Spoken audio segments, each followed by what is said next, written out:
नमस्कार मु समरेंद्र बेहरा। किछि दिन तले कलिकतार एक बहुत बड़ दुखर घटना घटी। जड़े मेडिकल छात्री सहित जो भाई भाव घटना घटी ता वर्णना करने बहुत दुखर विषय, जहाँकि सारा भारत सारा ओडिशा एक दुखर विषय।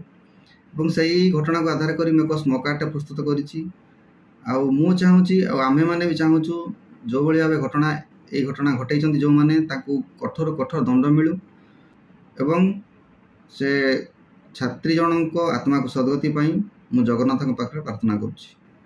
नमस्कार मु समरेंद्र बेहरा।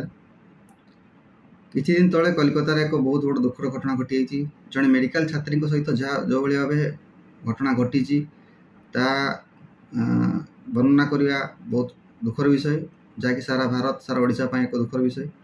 और सही घटना को आधार कर एक स्मोकार्ड प्रस्तुत करी चाहूँगी आमे मैंने भी चाहूँ जो भाई भाव घटना ये घटना घटे जो मैंने कठोर कठोर दंड मिलू एवं से छात्री जनक आत्मा को सद्गति मु जगन्नाथ पाखे प्रार्थना करुच्ची।